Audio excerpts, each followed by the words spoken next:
After voting twice against Sri Lanka at the UN Human Rights Commission, India decided this time to abstain. This decision has angered Tamil parties who say New Delhi has betrayed Sri Lankan Tamils. With less than 2 weeks for the elections, what should have been a foreign policy issue has now taken a deep political significance. Tamil parties are angry after New Delhi abstained on a resolution against Sri Lankan war crimes at the UN Human Rights Commission today. India told the UNHRC that while Colombo had failed to assist its Tamil citizens, the creation of an international investigative body to study those war crimes would be a deep intrusion of Sri Lanka's sovereignty. Despite that rider, Tamil groups are up in arms. Yeah, we oppose India's stand. We do not accept India's stand. India should vote in favor of the resolution. Interestingly, human rights groups are disappointed by New Delhi's stand for a different reason. It is up to every country to decide on who their friends are. If Sri Lanka chooses to be friends with China or Pakistan, that is Sri Lanka's decision and that of China and Pakistan. As far as India is concerned, India stands by a certain set of principles. It has had a long and very detailed exchange with Sri Lanka. The reconstruction efforts that the permanent representative mentioned has been very, very significant. Despite the outcry, the External Affairs Ministry defended New Delhi's decision. We have voted differently on this resolution as it is very different from previous resolutions on Sri Lanka. Unlike the resolutions in 2009, 2012 and 2013, this resolution imposes an international investigative mechanism. It is an intrusive approach that undermines national sovereignty. With the general election starting in less than 2 weeks, the vote will have deep political implications. The BJP, which is not expected to get anywhere close to 272 and would have to depend on several MPs from Tamil Nadu. If Mr. Modi succeeds in forming the government, and that's the biggest, then the BJP will be obliged. It will come under the same kind of pressure that the Manmohan Singh government came under. New Delhi's claim that its stand at the UNHRC was in the national interest is not cutting any ice in Chennai. With the elections less than a month away, Tamil parties are certainly not going to forget what they've called a betrayal of Tamils in Sri Lanka and the ignoring of a unanimous resolution passed in the State Assembly.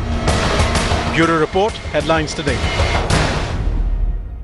All right, Gaurav Sawant as well as Maha Siddiqui join us from the Delhi studio with me. We also are joined in by Mr. Naganathan, pro-Tamil activist, and Mr. GVL Narasimha Rao is expected to join us, a member of the Bharatiya Janata Party, in just a short moment. Thank you to all of you all. Maha, first coming across to you. What was so different this time around that India chose to abstain? Well, this time around, for the first time in the resolution, there was a very significant point that was made in the US resolution about an independent probe that will be an external probe. So India felt that that is a very intrusive factor. It undermines the sovereignty of a country, and therefore India could not go ahead and vote in favor of the US resolution like it had done the last time around. That was the main hitch that India had. Moreover, this time around, with no political allies really from the south, no pressure from the Tamil party, so to speak, India could take an independent sort of a decision without any political constraints, Sanket, because the last time around, remember, the voting happened while Parliament was on. Remember, there was intense pressure on the government to vote against Sri Lanka.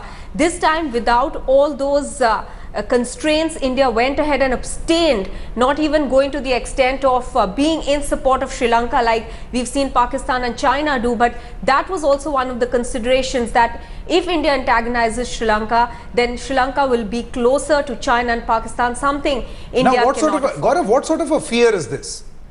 You know, is this an attempt to cling on to, the limited friends that remain with India in the subcontinent? Well, India considers Sri Lanka a strategic partner in this region, extremely important for India's national interest in the Indian Ocean region. It's a tightrope walk for India, but there's a bigger game plan here.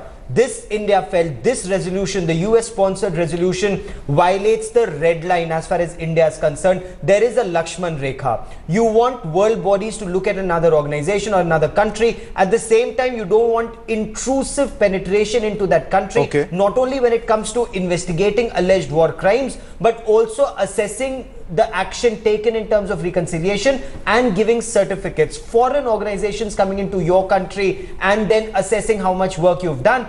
This could have had an impact even in India, if not today, in the times to come, either in Jammu and Kashmir or elsewhere. So clearly, no violating the Lakshman Rekha here. Before I come across to you, Mr. Naganathan, let me quickly, get in a word from our correspondent Priyamvada. Now, Priyamvada, what have been the various political positions as far as the Dravidian parties are concerned on this entire matter?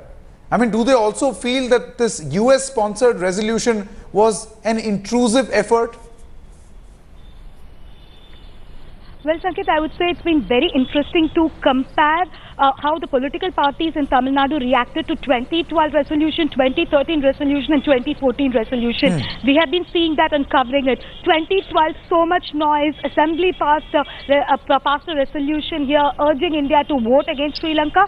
Under pressure, India voted against Sri Lanka. 2013, again, we saw DMK almost threatening to walk out from the alliance if it did not vote. But in 2014, we hardly see any protests happening here in Tamil Nadu. We hardly see any political parties making noise. So far, none of the big political parties have come out, be it Jayalalitha or Karunanidhi, have come out with a statement about the UN resolution. Why is that so? Though it's considerably a good one. Why is that so, Mr. Naganathan? I mean, now human rights violations are no more important? Actually, you see, the election manifesto of these two major political parties are the same regarding stance of Sri Lanka. Absolutely. They want an international independent wartime investigation, and second, they want to have a referendum for a permanent political solution for Tamils. So both the parties' election manifesto, in fact, except Congress, which is completely isolated in Tamil Nadu, rest of the parties in Tamil Nadu have clear-cut decision made that they are voting in favor of human rights violations and probing an international wartime investigations. I would like to add one more. This time, this is the first time, apart from this three resolution, I think bureaucrats have overtook political decisions in this regard. Because they have Why do you say that? The election fever is on in Tamil Nadu. Why do you say that, because sir? The election center, because you clearly see the Congress is on the exit mode. So far, a lot of political decisions overcome the bureaucratic decisions regarding UNHRC resolution. Now, Congress have no voice in Tamil Nadu. They understand they have nil vote bank in Tamil Nadu. Say they left it alone for the bureaucrats to determine this function. Because the word international independent wartime investigations is a strong word. When an international independent wartime investigation comes into play, I think India's hand in the genocidal war will prop up. And that's the main reason India has abstained from this particular vote. Okay, Mr. Naganathan, but Gaurav, the interesting point that I want to highlight here for our viewers is that in this particular discussion, we also invited representatives of the Congress party and also both the Dravidian parties, the DMK as well as the AIA-DMK. Now, Priyamvada, apart from a reaction from DMK representative Mr. Ilangovan given to a news via service, we have heard very little political response. Why shouldn't this be read as opportunism? Absolutely. It looks completely like that, and it shows the political posturing of the parties, because we know that only yesterday, just a day before the UNHRC, the resolution came, and very well the political parties knew that India is going to abstain from voting. Just a day before yesterday, same Karunanidhi, who was ready to walk out from the alliance, had made a statement in his public speech that he has no issues joining hands with Congress in a post-poll scenario. The same person who has in his manifesto seeking referendum in Sri Lanka said he doesn't mind joining hands with the Congress. And none of the other political parties here in Tamil Nadu who are busy with the election issues, we know. So that reflects what actually matters at the ground. What exactly is the election issue here? So definitely it's all posturing. They all want to talk about it. They all want to make speeches about it. But when it comes to alliances, when it comes to fighting the polls, it's completely a different scenario. That's why this issue, until a few hours before, none of the political parties even raised a single objection. They did not make noise about it, unlike the last 2 years. So then Maha, how should this be read? If tomorrow, just hypothetically speaking, if the DMK now becomes a part of the UPA, which is highly unlikely given the poll projections, if that happens, would we again see a change in the foreign policy, direction as far as India is concerned? Because then again there will be political compulsions. Well, there will certainly be political pressure, and we've seen that happening in the last 2 times when India voted against Sri Lanka. But certainly there is a way forward for India if it really wants to make the Tamil parties understand the issue clearly, and that is that India is making efforts by being friends with Sri Lanka for rehabilitation of internally displaced people in Sri Lanka. India is building houses over there. 10,000 houses have been built. 33,000 more houses have to be built. In fact, it is also participating in other projects related to infrastructure and hydroelectricity. And India feels that it has also pressed Sri Lanka to get elections done in northern province. There is devolution of power that is being talked about, the 13th amendment that Sri Lanka needs to live up to. Now, all those things India feels will come to a standstill if India doesn't take a friendly approach. So if India really wants to manage these affairs, it needs to make the Tamil parties understand that as well. Okay, Julie Rivera, thanks Maha. Julie Rivera in fact joins us from Geneva. She was there when this resolution was actually being presented. Now, Rivera, if you can hear me, just take us through what really happened, what transpired, and what is how do you analyze the way the foreign policy decisions have in fact shifted or moved, the positions that they have moved? What is important is that really an overwhelming majority supported the decision to establish an investigation, and this is the most important thing that happened today, that such a broad number of states within the Human Rights Council think that it's necessary to really establish the facts of what happened during those last months of war in Sri Lanka. And all the attempts to derail that vote by procedural arguments or casting this as a politicized effort failed, because the truth is that this investigation is necessary, and Sri Lanka has been denying the allegations for too many years now.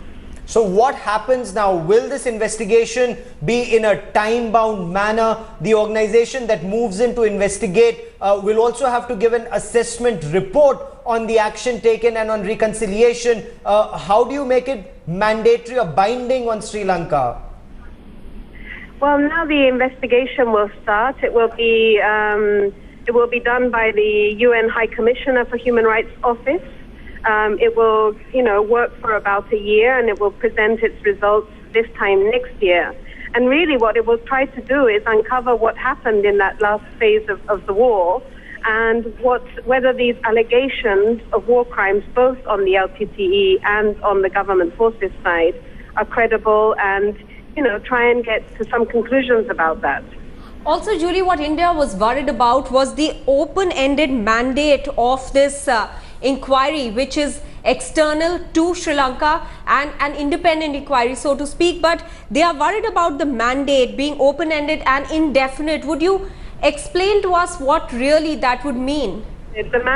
The mandate is to deliver the results of this investigation in a year's time. So it's not an open-ended mandate. I think India was overstating the content of that resolution. I think what India was objecting to was an independent investigation of what happened. And it's really, really unfortunate because Sri Lanka has been given the chance time and time again to actually address these allegations, and they have just systematically failed to do so, and that's why the UN had to step in. Okay, Julie Rivera, Human Rights Watch Director, joining us from Geneva. Thank you very much. We also have Mr. GVL Narasimha Rao of the Bharatiya Janata Party now with us. Mr. Narasimha Rao, first of all, the BJP's position as far as, the position that the Indian government has actually taken. I think you will hear about the party's official response in due course of time. I would today just restrict myself to commenting on the implications of it in our country. Particularly, this is a very emotional issue in Tamil Nadu. It's been raised by political parties, but more importantly, there is a lot of sentiment that prevails among Tamils in Tamil Nadu that a lot of injustice and a lot of atrocities have been perpetrated on Tamils in Sri Lanka. and those attacks seemingly continue. And also the kind of a lot of fishermen who have been, even today, I think some even today, fishermen have 19 been, of them captured. Yes. Even today this has happened. So it's been repeatedly happening, and this among the general community of Tamilians and also among fishermen, this is a huge issue that really bothers them. And somehow Delhi has been disconnected from the prevailing. No, then what is your party's position going to be? I mean, your party believes that it is going to come to power in 2014. I'm not going to. No, yeah, the party will articulate at an appropriate time. This is not the time. I'm not the one who will give you the party's official line today. But I would. But the fact that the government, India has abstained from this vote, only shows there is a departure from its previous position, because why are you taking such a safe position, Mr. Rao? Their positioning has been. Mr. Rao, why such a safe position? No, this has happened. This has happened only a few hours ago, and no, I'm not talking about this incident. You will have to wait. I'm talking about the whole issue of Sri Lankan war crimes. What has been your party's position, and should such a similar issue come up, if suppose you have been in power or you were in power, what would the BJP's position be? Remember, you are now friends with 6 Tamil Nadu parties. Fine, but BJP would have its, you see, each party may have its independent manifesto. And they may promise anything which they consider appropriate, but BJP would go largely by its manifesto, and also if there were to be an NDA sort of vision document, that would guide the BJP's policies. So what individual parties in the alliance may want is not going to decide the final vision for BJP. Mr. Rao, I know you're trying to get an answer from me. You will not get that answer, because this is an issue. No, I'm not trying to. Really comment. Of course, I'm trying to get an answer from you, because you're a representative of the Bharatiya Janata Party. But I would want to make a point before I get an answer. The party will take an aproperiate call. Before I go across to Mr. Naganathan, Before I go across to Mr. Naganathan, Mr. Rao, before I go across to Mr. Naganathan, my only limited point, Mr. GVL Narasimha Rao, is that as far as this government is concerned, there is a perception that this decision was taken, the decision that was taken today, Maha, was because there is this feeling that they will lose a friend. They will lose a friend in the subcontinent at a time when you are almost at war with Pakistan, at a time where China is gunning down your throat. You know, you don't want to lose a strategic partner in Sri Lanka. Would the same trouble haunt you as well, or haunt your political party as well? Decisions in any case. It's not because no, this government is on its way out, and they are already a lame duck government, and at this point they have not been governing, they have not been deciding on anything for the last so many years. So to expect them to go either way at this point of time surprising, was unexpected. Therefore, abstinence must have been, abstaining must have been a normal course of action for this government, which is really not given to taking any decision. A party which wants its perception to be as that of a very decisive party is not choosing to come out with its clear position, Mr. Rao. The last word to Mr. Naganathan before we wind up this debate. Individual leaders. Let me be very clear. Formal response from party restoration, rehabilitation works comes only after justice. See, Indian government laying roads, Indian government doing rehabilitation work, Indian government construction offices is not the point. 1,40,000 people have been massacred during the last stages of war, and what about rendering justice to that 1,40,000 people is the question. Regarding the devolution, Rajapaksa announced the 4D approach. 2009 to 2014, no word about devolution has been brought. He promised then External Affairs Minister Krishna about 13th plus amendment. There's nothing called 13 plus or even 13 minus amendment, and they put the 13th amendment in the dustbin, and there Sri Lanka High Supreme Court have nullified the 13th amendment, and there's no talk about the devolution of powers. So regarding Sri Lankan approach, India should come out with a very clear-cut strategy of bringing up an international independent war crime investigations and a political referendum. Regarding BJP, when Narendra Modi came to Tirchi in his first rally in Tamil Nadu, he came out with a strong promise to the people of Tamil Nadu, saying that he'll bring the people to justice. And he said Sri Lanka won't be treated as a friendly neighbor anymore. That's a strong commitment he made in his first public meeting in Tirchi. And regarding electoral alliances in Tamil Nadu, Congress was ditched by DMK because of Veeram issue. PMK, MDMK, both are socially Dravidian parties, aligned with BJP from the commitment of a word during Tamil crisis only. The entire political formation is revolving around Do you see what is happening, Mr. Rao? The future Indian government, There is a promise. These political parties from Tamil Nadu have chosen to be with the BJP with a promise. What happens to that? No, whatever has been stated so far, it's only an electoral alliance, and if there are no commitments of the kind that are being talked about, if there are any, that will be a part of the party's vision document. So individual aspirations of individual allies cannot dictate the overall agenda of governance. What was Modi's statement in a public meeting? Is that a commitment? I think is that a commitment? What was Modi's statement in a public meeting? Whatever Mr. Modi says, I think that will guide. He is the prime ministerial candidate of the BJP, and he is a candidate after the among election. 1 lakh people in Tamil Nadu in Tirchi. He made a commitment. Do you think that commitment is not there? Of intent. Whatever Mr. Modi says is a statement of intent. And let's see what that vision document of the Bharatiya Janata Party is actually going to mention. You are opposing Modi's stand. Okay, let's see what that vision document is actually going to talk about. We are completely running out of time. Mr. GVL Narasimha Rao, we are completely running out of time. That's all the time we have in this edition of News 9.